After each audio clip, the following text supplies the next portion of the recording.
Greetings! There will be no music played during the filming of this footage. What's discussed here today will be kept between the four walls of this vehicle and transmitted across social media worldwide.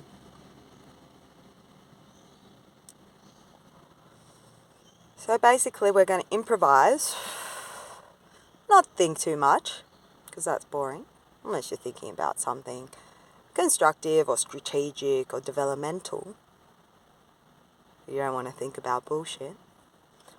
Anyway, so here we go on improvisation. There were 7 swans on that there river. They knew that somehow they had to cross the highest pass in the world to reach Mongolia. They'd lost their mother, and they'd lost their father, and they'd lost their 3 eagles that used to fly above them. But they flew off to Arizona, so now the eagles aren't there anymore, and these ducks are crossing the highest pass in the world, trying to reach Mongolia, where they will be fed on bread made by Mongolian nomads who are over there herding reindeer and all that sort of thing. So we ask ourselves a very important question: are there yaks in Mongolia? Because as we know, there are definitely yaks in the land of India, North India, also Nepal. Are there yaks in North India? Maybe there aren't. There's one in Manali in the temple. What's that temple called? Hidimba Temple. There is a tourist yak. But if you go to Nepal, check out Langtang, North Langtang, Snowline, Tamang, all that stuff, you will find yaks and yak cheese and yak tea. If you are to consume that yak tea, then you will not know the end of the tale of the ducks who are trying to reach Mongolia, because you will never leave India, and India will never leave you. Anyway, the ducks are roaming across this high pass. Snow is blizzards and winds are galing. The sun goes down and darkness falls upon the steep slopes of the mountainside. The ducks are lost. They've lost their way. There's not even a star in the sky to guide them. And faith, what's that, they think? Will we ever reach Mongolia and eat that bread?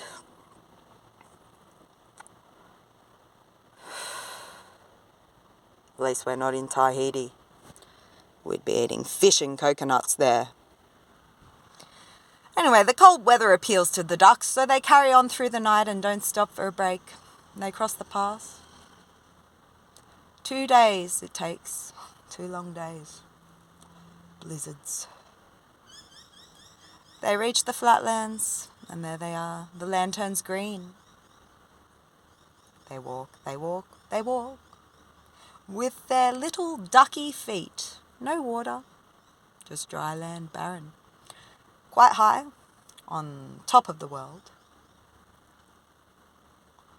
So the ducks walk on. Another 3 days. They don't see a soul. Do they see a yak? Are there yaks in Mongolia?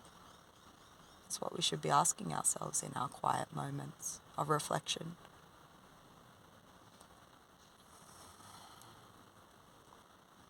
Finally, a yurt made of canvas, printed beautifully with carpets inside and a fireplace. A family of Mongolians are sitting around the fire. The mother is grinding. What do they grind in Mongolia? To be honest, they don't have much crop or vegetation, but maybe they have some barley. So they're grinding barley, let's say that, for the bread. In Tibet, they eat sampa, porridge. I used to feed it to my son when he was a baby. It's full of fibre. It's just like Wheat Bix, but without crap in it. Anyway, so these Mongolians are there. They invite the ducks in, and the ducks huddle around the fire and get warm. And the Mongolians make them flatbread. So we reached our goal and we reached our destination, and the ducks made it to Mongolia and they got their bread. Where the story goes from there, you can decide for yourself. Because everybody's story is to be determined by the writer, and the writer is you. I'm the writer of my story, you're the writer of your story. You won't write mine and I won't write yours, but maybe we'll contribute to each other's. Or maybe we won't play a role. So many people on this earth. You think we're all in each other's story? Well, we're all eternal. Some of us fucking dumb though. So...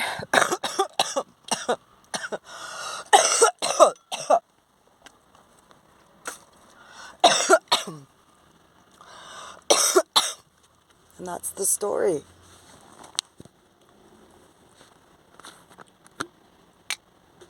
It's the 15th of June.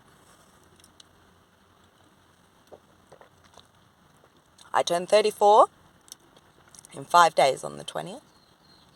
Winter solstice on the 21st, I think. I was born at midnight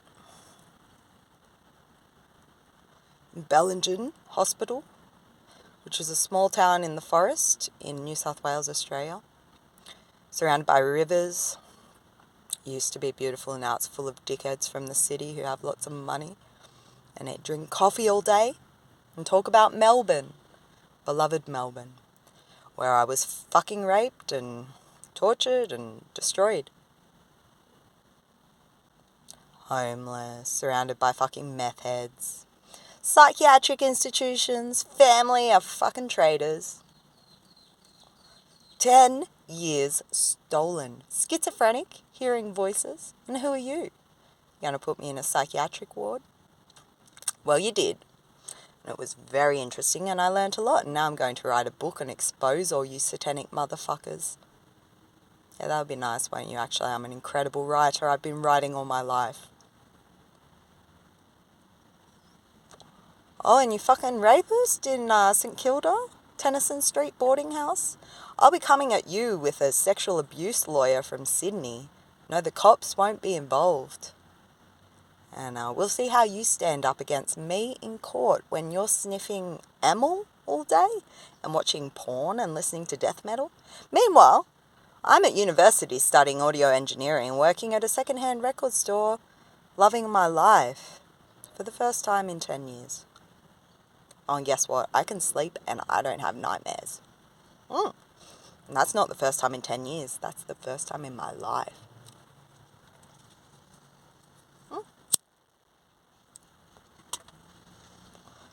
So you want to talk to me about who you are, David Anderson, motherfucker? You know I know bikies and people, and you are weak, and you are a coward. And you have fallen, and you will never rise. And you will be burned for eternity, just like you tried to burn me.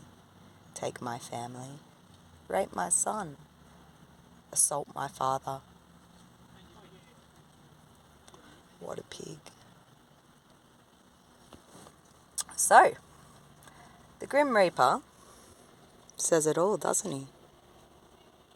He says, your time is mine.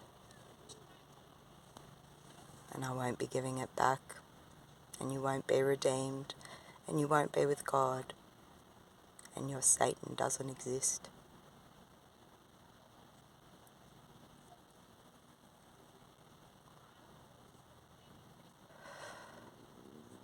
Sell it to the universe, you motherfucker.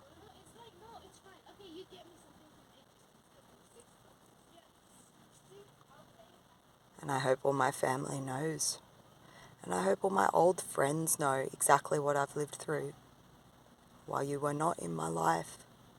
While I had no support. While I walked the streets of Melbourne in winter in the middle of the night and lay on the concrete in schoolyards. And slept on the pavement. Not sleeping. Listening to fucking psychotic voices. Telling me I'm the devil incarnate.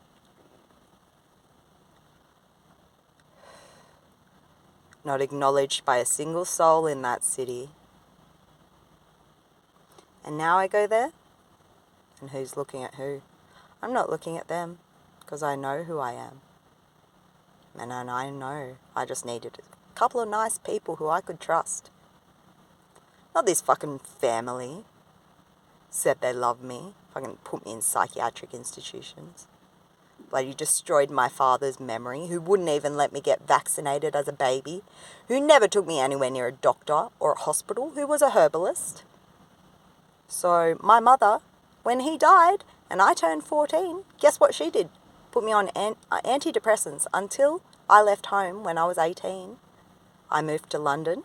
I worked as a photographer's assistant. It was an incredible job. I had great bosses. I had a great time in London. I saved 10 grand and I went to India for 9 months. And then I went to Israel. And you know what? In my first month in India, I stopped taking antidepressants and I started doing this. With all the other people in India. The Babas, the Sadhus, the Yogis, fucking Shiva himself. On the banks of the Ganga, high on the mountainside, in the apple orchard, by the waterfall, under the eagle's flight, I smoked everywhere in India that I went. And I was free. And no one was gonna control me, or insult me, or enslave me. And that was escaping from my mother. True story.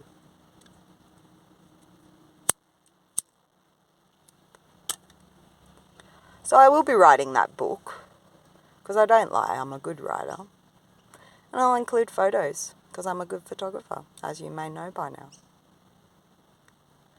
I have no problem telling the truth to the entire world, and I hope they all know it, because I had to live behind the lies of others for years.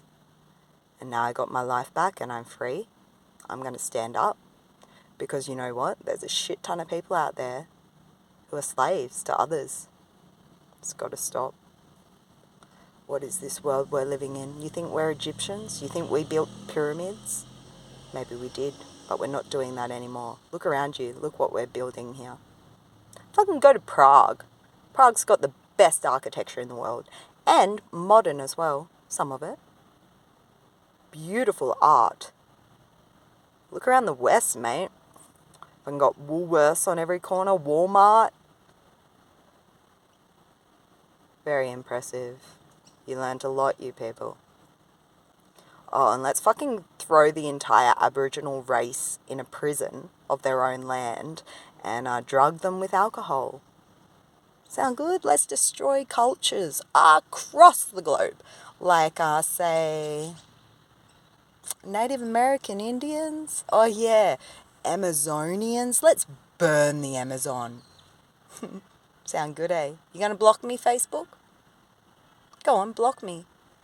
Anyway, burning the Amazon, fucking going into Chernobyl as Russians to our own Ukrainian brothers and are stealing their radioactive material and enslaving the workers there, not feeding them, taking their knowledge, taking their wealth. Oh, let's destroy the entire ancient architecture, European, palatial, frickin' royal architecture of Ukraine, you know. Let's just fuck it up. Kill all the fucking kids. Oh, and Europe? Who cares, man? We're all with NATO. And we can forget about our friends in Ukraine, you know. They can just fend for themselves with Stalinatsky, who used to be an actor and a very good one. Who's got a bloody actor as their president? I mean, seriously, guys, these people are cool. And the whole world just watched while Russia fucked them for months. So let's repeat the Holocaust and put everyone in a fucking concentration camp in Furnace and gas them with mustard gas, which is made of the same components as methamphetamine. So they killed the Jews with meth, and now they're killing the modern children, fucking parents, with methamphetamine again. So let's advertise it all, promote it, get it around. Yeah, and let's put all the weed smokers in prison. Yeah. Oh, they're good, aren't they? Meanwhile, Jesus Christ is down here going, guys, wake up. We are going elsewhere, and you guys can fuck around with yourselves. Think we're interested in hanging out in hell? Yeah, you live in hell. I've been there. I was fucking there 10 years. That rapist put me in his hell. I lived in hell. Amongst demons. Amongst grim. Amongst fucking vampires and bats and homeless drug addicts and psychopathic families. I lived that life. And I can say what it is. And sure, I'm grateful by now. But when I lived in it, it was eternal. And I was in hell, and I was staying in hell, and I was never getting away, and I was never getting out, and I was never escaping. This year, I didn't need to escape anymore because I know what I'm capable of. So stay in hell, motherfuckers. You'll be there a long time. It's called eternity, and if you don't change your ways, that's where you're going to be stuck. No one's lifting you out. No one lifted me out. My sister fucking drugged me on antipsychotics when I told her I was hearing voices, which is a psychic phenomena. It is not mental. Telepathic, fucking spirits, hello. Anyway, so I told her that. So next thing she's onto the psych ward, let's fucking give her a needle. Let's watch it. Anyway, then I went home to my little share house in the Gap with the Colombian and the fucking gym junkie and David, who was cool.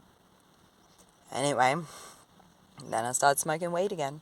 After about a year of being off it, after being in psych ward in Tasmania and tripping out in countryside down there in winter. No, it was summer. It was Christmas. Anyway, summer. Sorry, guys. Anyway, so yeah, she drugged me. So I smoked the weed and I listened to hip hop. A lot of Aussie hip hop. Bliss and Esso, especially, who I'm going to see in 3 days. 17th, I'm going to go see Bliss and Esso. It's going to be sick. I love their music. I recommend it to you if you haven't heard it. Australian hip hop. They're from Sydney and they do political commentary. They have really good beats. You know, they're highly intellectual, super cool guys. They smoke, they skate, they surf, they ride BMX, motorbike, go camping. They're just cool people. Have girlfriends, children, lives, production studios, shit like that. People I want to be living with in my future. That's why I'm at SAE. Fucking world famous school in New York and London. It's the best school. I love every second there. And I live right next door to it. I can walk 50 metres across the road and I'm in uni. So anyway, got on that, healed myself. And that's when I found Diane, and Diane saved my life. She let me live on her property for 3 months. She didn't even know me that day. She saved me from some asshole who planted heroin in my bag. And said, come live at my house for free, use my shower, use my kitchen, sit with me all night. Let's talk about awesome stuff. Every night, watch cool shows on Netflix and stuff. She's a legend. I love her so much. She bought me these earrings from a op shop in Melbourne. She's a beautiful woman and my real, mother. I love her so much. No one has ever healed my soul like that. No man. No one. She's a beautiful woman. And she's the one that told me I was a Jew in one of my incarnations on earth, and I was in the Holocaust. And I've known I was a Jew for a long time because when I was in the psych ward the second time in Melbourne, I went in on a mushroom trip, and when I was in there, it was like being in a concentration camp. And I just knew what a concentration camp felt like, even though I haven't been in a concentration camp. Anyway, yeah, and they were Nazis, the nurses, because they're sadistic. And it is a continuation of that history because the original Nazis experimented on the Jews the whole time, you know, with all the kind of stuff they're using to this day, the same ingredients in antipsychotic, antidepressant, Ritalin.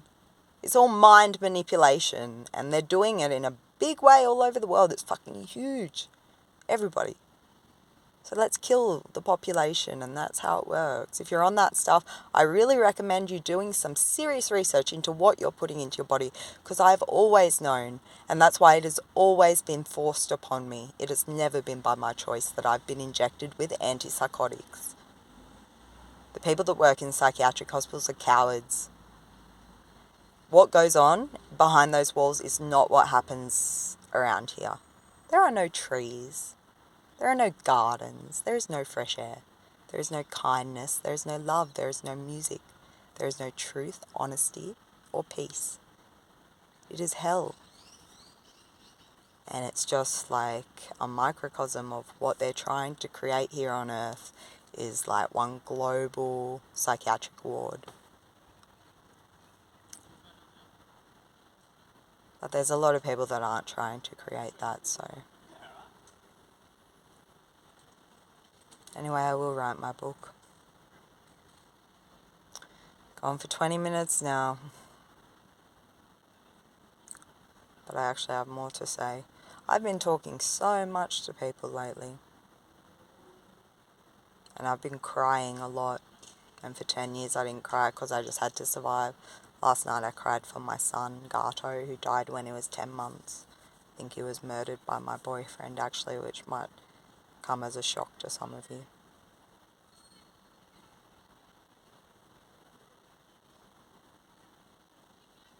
Anyway, he was the most beautiful baby. And me and him, you never seen a mother and a son like that. Ever. Anyway, 10 years I couldn't even think about my son. Even after he died, I couldn't think about him because I got put straight in a psych ward because I lost my mind in Goa with Nico. I lost my mind. I don't know if I was drugged or what, but I started hearing voices and flutes in the forest. You don't hear flutes in Goa forest usually, not where I lived. And I just ran around Goa for 3 weeks, and I didn't eat and I didn't drink.